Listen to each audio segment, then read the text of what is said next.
খায় দেখেন কেন হয়েছে।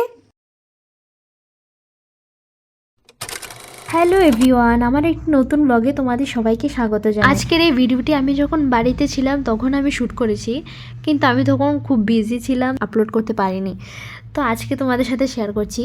আমি একটা জিনিস বানিয়েছিলাম, এটা ছিল বেলের শরবত। দুপুরবেলা আমার একজন দাদু এসেছিল, তো আসার সময় একটা বেল নিয়ে এসেছে, তো বলছে যে এটা শরবত করার জন্য। তো আমি দাদুকে বললাম যে আজকে বেলের শরবত আমি নিজে করিয়ে খাওয়াবো।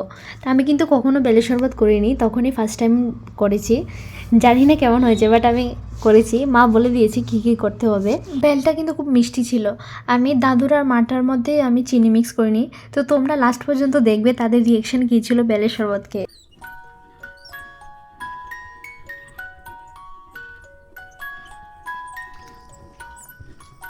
তো বেলটাকে আমি হাত দিয়ে ভালো করে মাখিয়ে নিয়েছি, কারণ আমি যদি স্পুন ইউজ করি এটা কিন্তু ভালোভাবে মিক্স হবে না। তো সেজন্য আমি হাত দিয়ে ভালো করে মিক্স করে নিয়েছি। এবার ভালোভাবে ছেঁকে নেব। এরপরে মার আর দাদুটার ভিতরে তো বলেছি আমি চিনি মিক্স করব না, শুধু নুন দিয়ে তাদের দিয়ে দেবো। আমারটার ভিতরে একটু, আমার আর দিদিটার মধ্যে একটু নুন আর চিনি দিয়ে বাস হয়ে যাবে আমার বেলের শরবত। অন্যেরা আরও বিভিন্ন পদ্ধতিতে করে, কিন্তু আমার কাছে এমন সিম্পলই ভালো লাগে। আমার আজকের এই স্পেশাল শরবত খাওয়ার জন্য ছিল আমার দাদু, আমার মা আর আমার দিদি। আমার বোনজিটা ছিল না, বোনজিটা আমার দাদুর বাড়িও কিন্তু আমার বাড়ির কাছে, তো দাদুর বাড়ি গিয়েছিল, তো ওর জন্য একটু রেখে দেবো আলাদা করে, পরে আসলে তখন দেবো।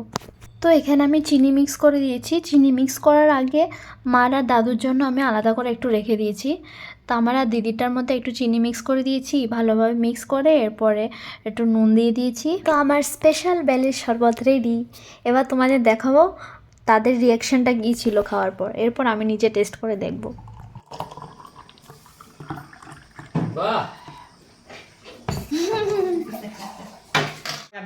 কিছু না নাই দূরে তো ধরেন খায় দেখেন কেরম হয়েছে। খাইবার আগে খাই দেন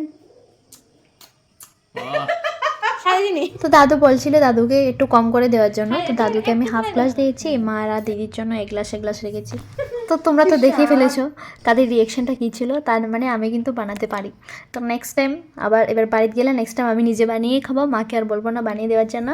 তো এখন আমার টেস্ট করার পালা, আমি এবার টেস্ট করে দেখি কেমন হয়। সত্যি কিন্তু বেলের শরবতটা খুবই টেস্টি হয়েছিল, আর বেলটাও কিন্তু খুবই মিষ্টি ছিল, ভালো ছিল, গাছ থেকে পড়েছে, গাছ পাক না একদম। তোমাদের যদি ভালো লাগে তাহলে লাইক কমেন্ট শেয়ার অবশ্যই করে দেবে। Thanks for watching, tata bye bye.